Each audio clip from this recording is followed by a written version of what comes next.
Ukraine के राष्ट्रपति Zelensky की कुंडली कहती है कि वो स्वभाव से ही फाइटर हैं, जो अपनी सेना का कुशल नेतृत्व करना जानता है, जो जनता से खुद को इमोशनली कनेक्ट करने की कला में माहिर है।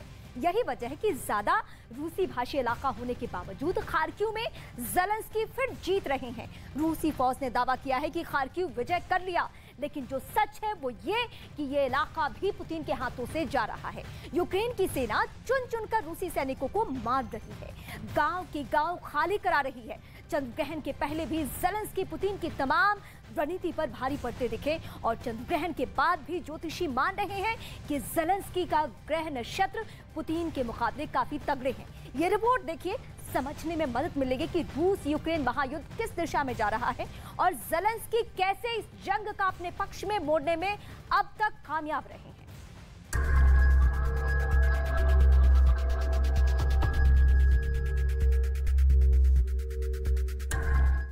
कहीं कोई घर ना छूट जाए, कहीं किसी घर में कोई रूसी सैनिक छिपा न बैठा हो। घर के बाहर भीतर कोना कोना सर्च ऑपरेशन ऑन है। उंगली ट्रिगर पर है, फायर कवर देने के लिए साथी है, सूंघकर बताने वाला डॉग है। चप्पा चप्पा तलाश कर तसल्ली की जा रही है कि रूसी फौज यहां से निकल चुकी है। यह खार्किव का एक गांव है, उसी खार्किव का जहां रूसी फौज दावा कर रही थी कि हमने कब्जा कर लिया, रूस का झंडा लहरा दिया। लेकिन अब यूक्रेन का दावा है कि वो रूसी फौज को पीछे धकेल रही है। Они там, мы здесь, между нами серая килл-зона, которую ни одна из сторон не может, не хочет, не рискует пересечь. Мы, потому что мы сохраняем своих парней, мы же не россияне кидать всех в безумные атаки, как в Первую мировую.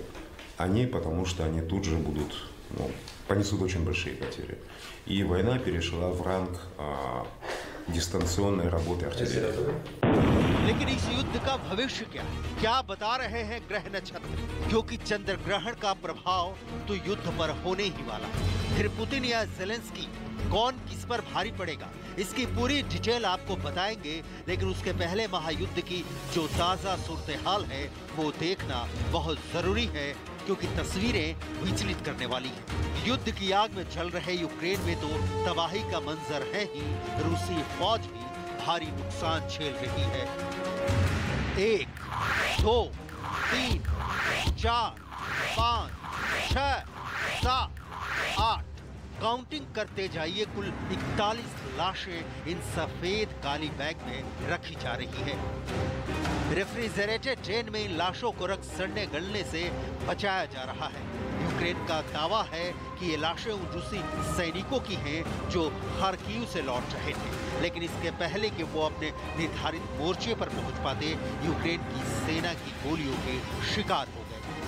Ми їх оглядаємо, представники СМЕ або експерти їх оглядають, потім криміналісти або представники Нацполіції описують. Група під керівництвом Харківської військово-цивільної адміністрації голови, група, в якій є голова цієї військово-цивільної адміністрації, вона підписує ці акти. Буде два копії акту, один екземпляр акту залишається в військово-цивільній адміністрації, другий екземпляр акту з тілами відправляється до Києва, а потім буде проходити або обмін. ये पहली बार नहीं है जब इतनी तादाद में रूसी सैनिकों के शव एक साथ दिखे। इसके पहले भी दूसरे इलाकों में यूक्रेन ने दावा किया कि उसने रूसी सैनिकों के शव इकट्ठा किए हैं, लेकिन रूस इन्हें अपना मानने तक से इनकार कर रहा है। अब इन लाशों का क्या होगा, इसका जवाब फिलहाल किसी के पास नहीं है। बस ट्रेन से चढ़ाई जा रही है और शटर बंद किया जा रहा है। यहाँ से ये ट्रेन क्यों पहुँचेगी और फिर क्या होगा पता नहीं। Деяких, якщо є якісь ідентифікувальні признаки татуювання або якісь іконки або якісь хрестики, тоді так ми можемо впізнати. У багатьох з них є шеврони, але у багатьох з них нема документів. Документів, будь ласка, із 40 тіл десь. जंग में लाशें नहीं गिनी जाती, पुतिन शायद यही सोच रहे हैं। लेकिन पुतिन के लिए चिंता की बात यह है कि ये लाशें उन सैनिकों की हैं जिन्हें कहा जा रहा है कि ये खार्किव में पुतिन की विजय गाथा लिखकर लौट रहे थे। यानी यह शीशे की तरह साफ हो चुका है कि ज़ेलेंस्की की सेना अपने से कई गुना शक्तिशाली सेना के सामने सिर्फ डटी नहीं है, उसे तबाह भी कर रही है। और ये इसलिए हो पा रहा है क्योंकि ज़ेलेंस्की को वो हथियार मिल रहे हैं रूसी सेना जिसका जवाब नहीं दे पा रही। Кроме противотанковых средств, которые нам господа Европа очень сильно помогла, сейчас пошла артиллерия высокоточная, дальнобойная, превосходящая россиян по характеристикам. Это еще один большой плюс. रूसी सैनिकों की लाशों को यूक्रेन की सेना उठा रही है, ये बार बार देखा जा रहा है। सवाल ये खड़ा होता है कि क्या वाकई इतनी तादाद में रूसी सैनिक मारे जा रहे हैं या फिर ज़ेलेंस्की इस तरह का प्रोपेगेंडा वीडियो तैयार कर रहे हैं। ये सवाल इसलिए भी अहम हो जाता है कि भले ही रूस को यूक्रेन पर मनचाही जीत नहीं मिल रही है, लेकिन पुतिन इतने भी कमजोर नहीं कि अपने फाइटर्स के मरने के बाद उन्हें अपना मानने से इनकार कर दे। सवाल ये खड़ा होता है कि फिर इन लाशों का क्या होगा, कौन इन्हें दफन करेगा। ऐसे में ह्यूमन राइट्स कमीशन भी मौन है, जबकि यूक्रेन में ह्यूमन राइट्स कमीशन कई जगहों पर रेस्क्यू कर रहा है।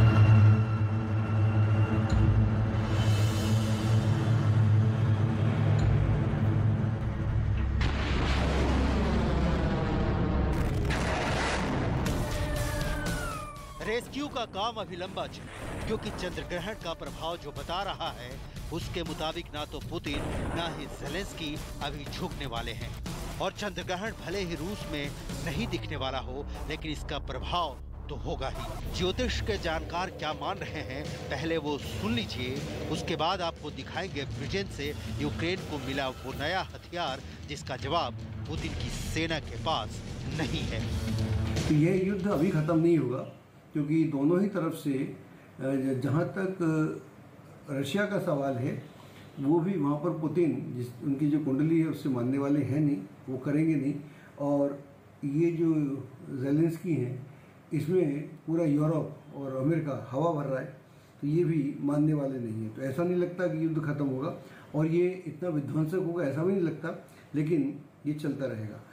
अब इस ग्रहण का असर बोलें या दोनों ही कुंडली की बात करें क्या होगा, तो यह जो ग्रहण है दोनों के लिए खराब है। मेरा ऐसा मानना है कि ना तो ये पुतिन के लिए अच्छा है, ये वाला समय ग्रहण के अलावा समय भी ना पुतिन के लिए अच्छा है ना ज़ेलेंस्की के लिए अच्छा है। ये दोनों ही अपना अलग अलग तरीके से स्वयं का पतन करेंगे। जंग किसी के लिए अच्छा नहीं होता, ये तो तय है। और उनके लिए तो और नहीं जहां चंद्र ग्रहण बुरा प्रभाव लेकर आ रहा है। कई ज्योतिषी ये मान रहे हैं कि ज़ेलेंस्की लड़ाका तो है, लेकिन उनकी कुंडली में गिरफ्तारी और जेल जाने का योग भी बन रहा है। तो क्या युद्ध में ज़ेलेंस्की धीरे धीरे ही सही हार की ओर पहुंच रहे हैं? ज़ेलेंस्की की कुंडली को देखा जाए तो उनकी कुंडली में राहु 12वें भाव में जाएगा। राहु 12वें भाव में परास्त करता है, जेल दे देता है, गिरफ्तारी करता है, अरेस्ट होता है। तो कहीं ऐसी संभावना है कि ज़ेलेंस्की की कुंडली के अंदर कहीं न कहीं इस ग्रहण के कारण उनका गिरफ्तारी होना, अरेस्ट होना, उन पर खर्चा ज़्यादा होना, उनकी सेना का नुकसान होना, क्योंकि उनका राहु 12वें भाव में है और केतु 6ठे भाव में है।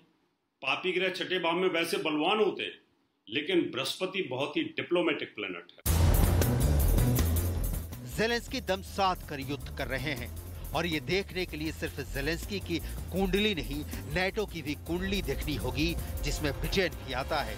और ब्रिटेन यूक्रेन को रूस के खिलाफ हर संभव मदद कर रहा है। दुनिया देख चुकी है कि खुद प्रधानमंत्री बोरिस जॉनसन कीव पहुंचकर ज़ेलेंस्की की पीठ थपथपा चुके हैं। और अब एक ऐसा हथियार ब्रिटेन यूक्रेन को देने जा रहा है जो रूस को करारा जवाब देने में सक्षम है। इसका नाम है ब्रीमस्टोन मिसाइल।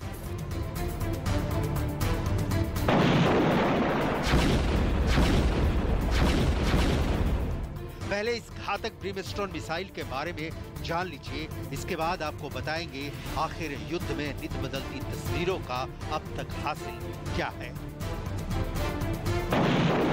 ब्रिमस्टोन मिसाइल जमीन और हवा दोनों से दागी जा सकती है।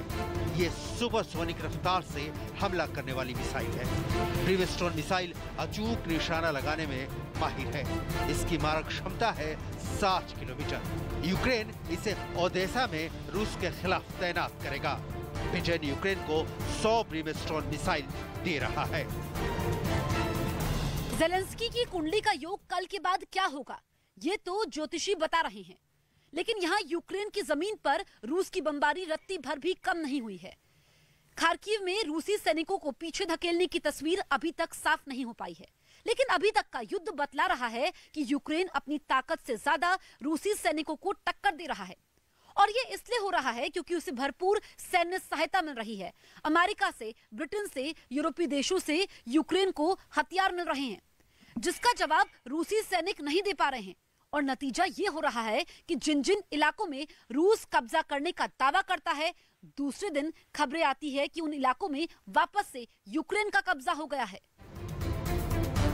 ब्रिटेन पहले ही यूक्रेन को 4000 से अधिक टैंक रोधी हथियार भेज चुका है।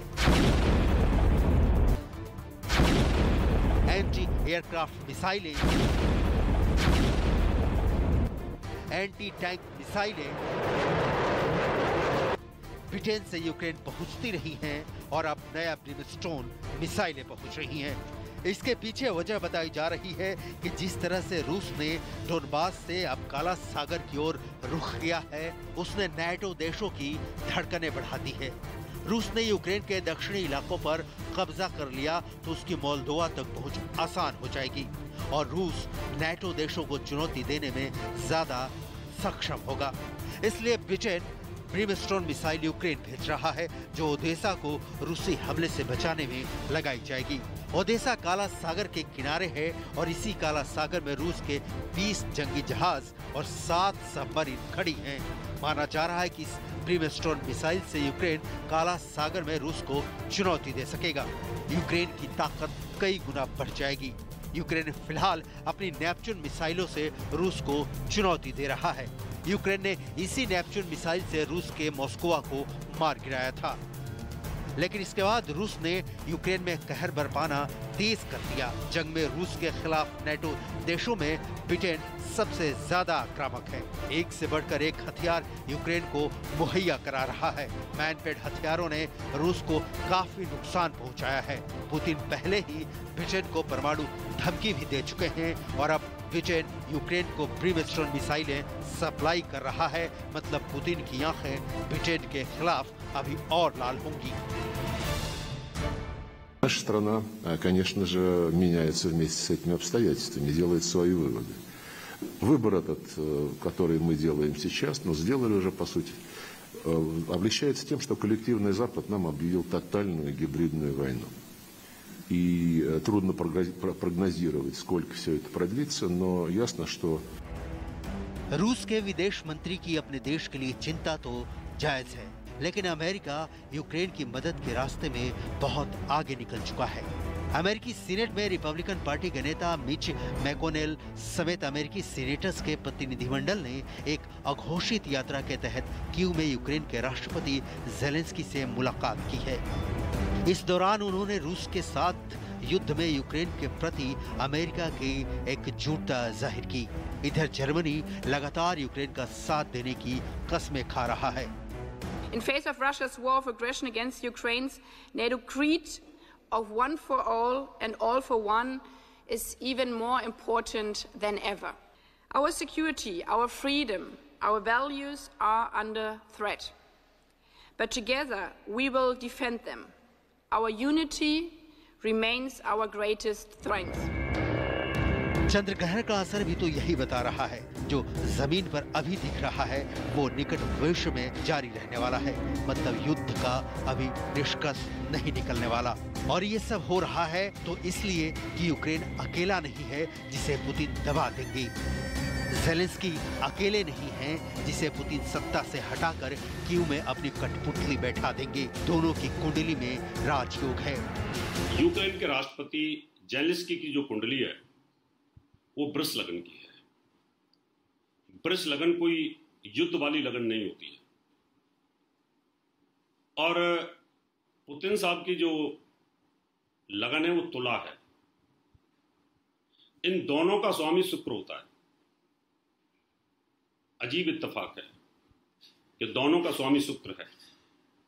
दोनों ही रोमांटिक नेचर के हैं, लेकिन फर्क इतना है कि पुतिन साहब की जो कुंडली है वो तुला लगन की है, वो शुक्र की मूल त्रिकोण राशि है, वो पावरफुल होती है। और वृष राशि शुक्र की इतनी पावरफुल नहीं होती है।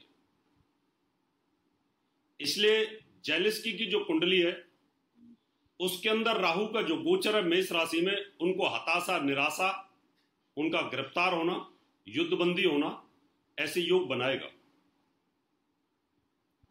क्योंकि ग्रहण का प्रभाव इनके ऊपर आने वाला है। जमीन पर जो जंग रूस वर्सेस यूक्रेन दिख रही है वो जंग असल में नेटो वर्सेस रूस हो चुका है।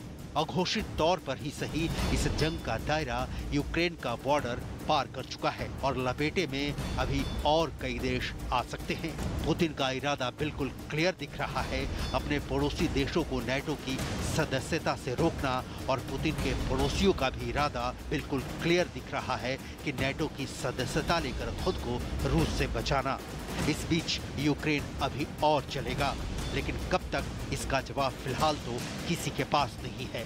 जो वर्तमान की तस्वीर नजर आती है उसको देखकर नहीं लगता कि युद्ध एक दो दिन या हफ्ते भर में खत्म होगा। युद्ध अभी लंबा चलेगा, ये तय माना जा रहा है। अब सवाल ये खड़ा होता है कि पुतिन के पास ऑप्शंस क्या क्या बचे हैं। पुतिन आसमान से हाइपरसोनिक मिसाइलें बरसा चुके हैं, ब्लैक सी की सबमरीन से गोले दाग चुके हैं, कीव को घेर चुके हैं, खार्किव में कब्जे का दावा कर चुके हैं। लेकिन जब बात जीत की आती है तो पुतिन के हाथ खाली नजर आते हैं। ऐसे में दुनिया भर के वॉर एक्सपर्ट्स कह रहे हैं कि पुतिन अपनी स्ट्रैटेजी बदल सकते हैं, लेकिन पुतिन की स्ट्रैटेजी क्या होगी ये किसी को मालूम नहीं।